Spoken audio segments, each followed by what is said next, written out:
Bonjour à toutes, j'espère que vous allez bien. Alors aujourd'hui on se retrouve pour l'évolution de Lana. Lana a fait 11 mois le 5 mars, donc voilà, on va revenir ensemble sur ce dernier mois qui vient de s'écouler.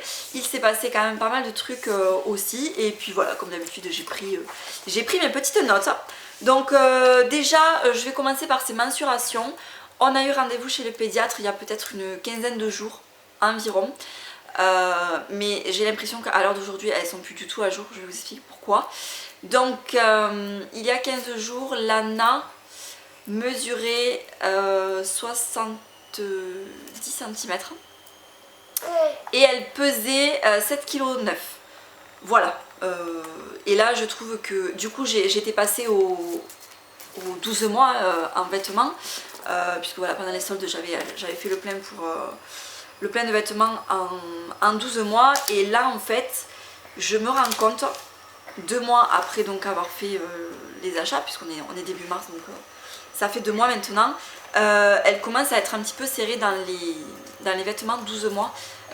Certains pantalons commencent à être trop courts, ou même les hauts, je la trouve un petit peu... c'est pas petit, mais voilà, ça tend à l'être quoi. Donc je vais déjà commencer à regarder un petit peu le 18 mois. Je pensais pas qu'elle passerait au 18 mois si tôt, parce que voilà, comme elle grandit quand même pas trop vite non plus. Je pensais que ça serait plus tard, mais là non, je commence vraiment à me rendre compte que les vêtements sont un petit peu justes, donc déjà. Ensuite donc on continue avec le point santé. Lana n'a pas été malade une seule fois ce mois-ci. Bravo, bravo, bravo. Félicitations, parce qu'alors on a passé un mois de janvier tellement pourri qu'on s'est dit mon Dieu c'est pas possible. Et puis en fait non, là ça va, ça s'est vraiment amélioré. C'est vrai que les températures sont plus douces, il fait super beau, donc voilà, les beaux jours reviennent. Et ben, ma foi je pense que du coup ça s'est ressenti, puisque voilà, elle n'a pas été malade une seule fois. Par contre, il y a une dent qui l'a un petit peu chagrinée ce mois-ci. Donc sa deuxième dent a percé, ça y est. Et du coup, voilà, elle a eu quand même un petit peu mal, etc. Mais du coup, elle n'a pas été malade. Juste voilà, le mal de dent, tout simplement. Au niveau du sommeil, je vais passer sur ce point-là. Donc ça, j'avais oublié de vous le dire, mais ça fait peut-être 2 mois maintenant que Lana dort sur le ventre. Elle ne dort plus du tout sur le côté. En fait elle se met sur le côté, voilà, quand on vient de la coucher. Mais ensuite vraiment pour dormir elle se met sur le ventre. Systématiquement elle est beaucoup sur le ventre. Puis bon, elle bouge pas mal hein, comme d'hab. Je la mets dans une position le soir, et puis le lendemain je la retrouve complètement dans des positions abracadabrantes. Donc elle bouge pas mal. Concernant les siestes aussi, elles sont un petit peu différentes, puisque Lana n'en fait plus du tout le matin. Hein. Avant, elle faisait une sieste le matin et l'après-midi, et même des fois en début de soirée. Là, on est bien loin de ces 3 siestes dans la journée. Donc, elle va faire une sieste simplement dans la journée, et ça va être en début d'après-midi après le repas en fait. Voilà. Donc, elle se lève aux alentours de 7h30, 8h. Ça peut être même un petit peu avant, entre 7h et 8h on va dire. Et voilà, elle va faire après une sieste après le repas de midi. Donc elle dort en général entre 1h et 2h. Voilà, c'est jamais plus. Ou alors c'est vraiment très rare. Mais tant mieux, parce que sinon après le soir elle dort pas, et elle nous fait la java jusqu'à pas d'heure. Donc voilà. Donc au niveau des siestes c'est ça. Et ensuite on la couche du coup entre 19h30 20h. Généralement elle ne va pas au-delà, elle est fatiguée. Elle est fatiguée bien avant quoi. Ensuite concernant l'éveil, il y a eu quand même pas mal de trucs ce mois-ci. Notamment le fait de faire coucou, ou de dire au revoir. Enfin, quand on dit au revoir, quand on dit coucou, elle fait le geste comme ça de la main. Et vraiment, jusqu'à présent, elle levait la main simplement. Et ce mois-ci, elle s'est mise à casser le poignet vraiment. Comme ça, pour faire soit coucou, soit au revoir. Voilà, quand on lui dit ces 2 mots, elle reconnaît, et voilà. Ou alors souvent quand je lui mets le manteau, elle fait coucou. Quand son père la récupère à la crèche, voilà, elle sait qu'elle va partir, donc du coup elle dit au revoir aussi voilà, aux copains de la crèche, etc. Donc voilà, ça c'est vraiment bien intégré. On voit que vraiment elle comprend les mots, elle comprend leur signification quand on dit coucou, quand on dit au revoir, Quand on lui demande aussi de faire un câlin, elle vient, elle fait un câlin, que ce soit à nous ou alors si on dit fais un câlin à Nino, donc Nino c'est sa peluche, elle fait un câlin, enfin voilà, ou alors à Doudou. Donc elle reconnaît quand même pas mal de mots comme ça, donc c'est vraiment rigolo. Elle fait aussi des bisous, donc elle imite beaucoup en fait. C'est ça qui a beaucoup changé ce mois-ci, c'est que elle imite beaucoup, donc son père s'est mis à lui faire des grimaces et trucs comme ça, donc elle le fait aussi.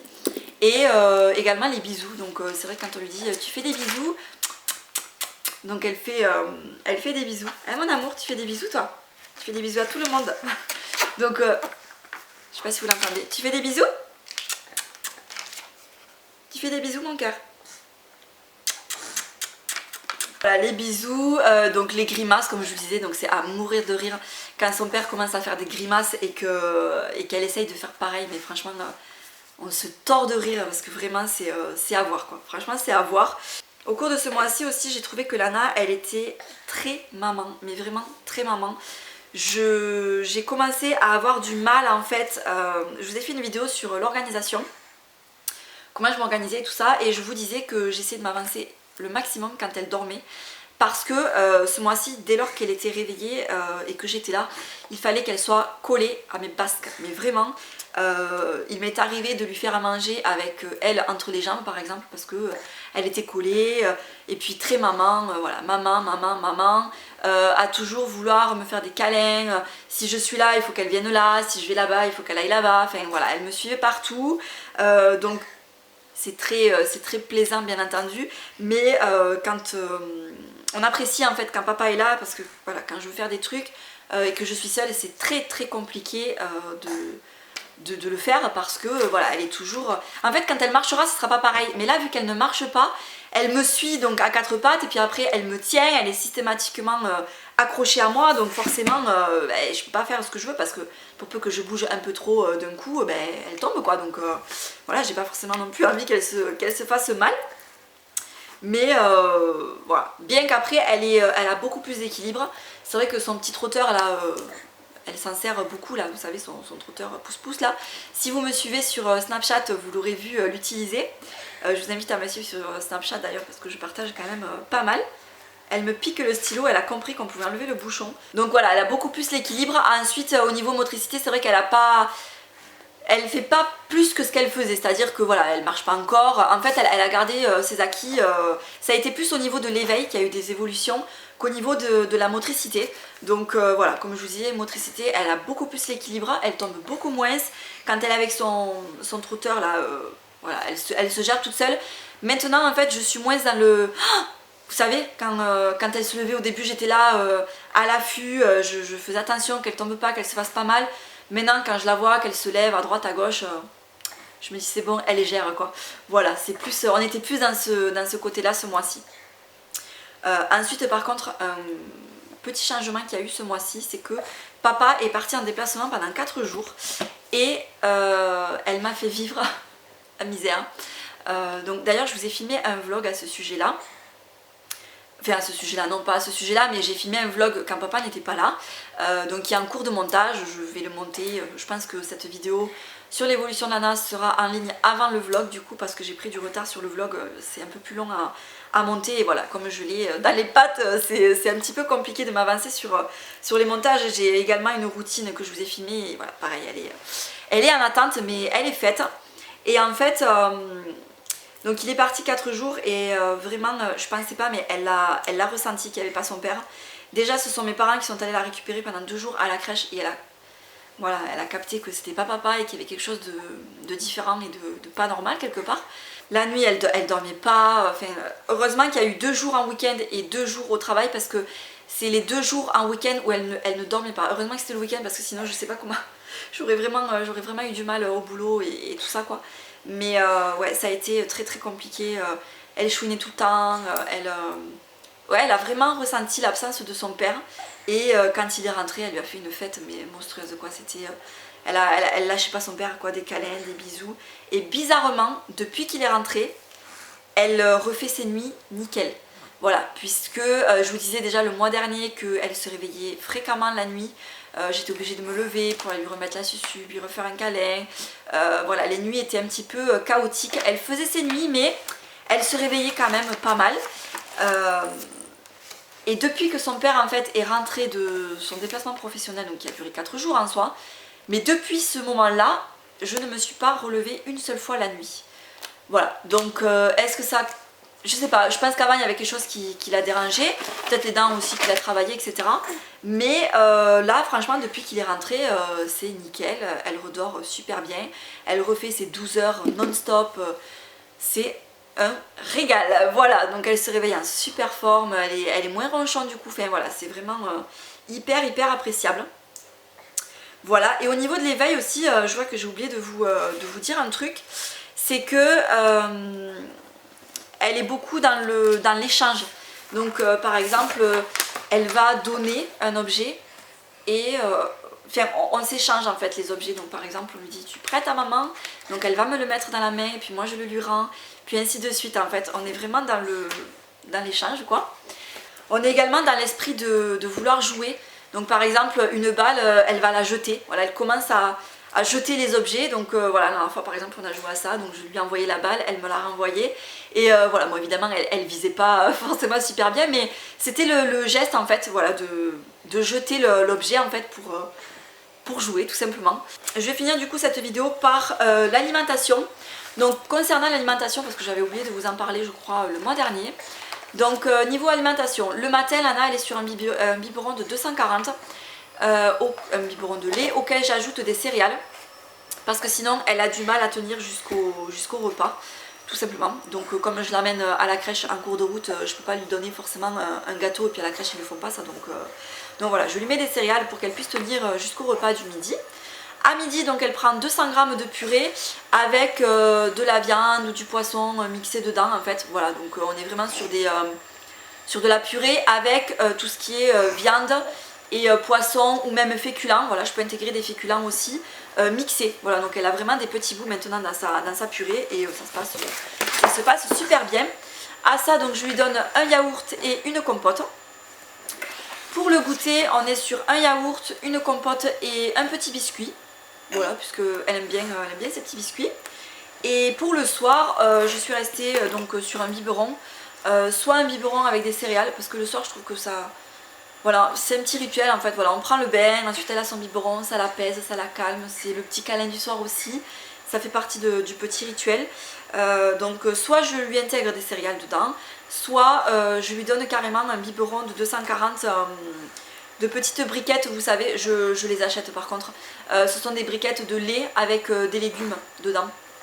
Donc là, j'en ai pas pour vous montrer, mais je vous intègre rapidement là ce que c'est. Donc voilà. Et c'est super bon parce que je goûte à chaque fois que j'en achète.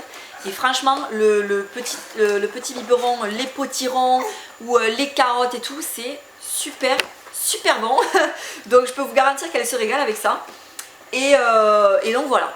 Voilà, ensuite c'est vrai qu'elle est beaucoup plus dans dès qu'elle nous voit manger, elle a envie de goûter aussi. Donc voilà, je suis pour la faire goûter. Donc si je mange, je sais pas moi, une pâtisserie ou un truc comme ça. Mais par exemple la dernière fois, Juliana et Julien sont venus manger à la maison. Et Juliana nous avait ramené un tiramisu qu'elle avait fait elle-même. Et Juliana a été réveillée au moment du dessert, elle a voulu goûter. Bon voilà, je lui ai donné quelques cuillères. Mais sans plus quoi, non, je lui donne pas trop parce qu'après ça reste beaucoup plus sucré que les desserts que j'achète pour elle forcément. Mais voilà, l'autre jour je mangeais une cracotte, vous savez les cracottes fourrées là au chocolat ou à la framboise, j'en mangeais une qui était fourrée à la framboise, ça l'intéressait, je lui ai donné un tout petit bout et ça régalait. Voilà, donc c'est vrai que j'ai tendance à lui faire goûter un petit peu ce qu'on mange nous aussi, parce qu'elle est vraiment intéressée et puis limite elle nous l'arracherait des mains quoi. Voilà. Voilà pour ce qui s'est passé ce mois-ci. Comme je vous disais, beaucoup plus au niveau de l'éveil qu'au niveau de la motricité. Mais voilà, c'est vraiment chouette, on sent qu'elle comprend vraiment les mots. Voilà, quand on dit câlin, bisous, coucou, au revoir, on va à la crèche, allez on y va. Enfin, elle comprend en fait, elle comprend vraiment certains mots. Donc c'est chouette, ça évolue très vite. J'espère donc que cette vidéo vous a plu. que vos bébés vont bien, qu'ils grandissent bien. Mettez-moi ça bien entendu en commentaire comme à chaque fois. Et puis voilà, je vous fais de très très gros bisous et je vous retrouve très bientôt dans la prochaine vidéo. Donc ça sera certainement le vlog ou alors la routine du soir avec Lana, voilà. Mais quoi qu'il en soit, sachez que j'ai plusieurs vidéos là qui sont programmées, juste en attente de montage. C'est un petit peu compliqué, il faut que je trouve le temps, mais elles sont là. Gros bisous à tous et puis à très bientôt. Ciao.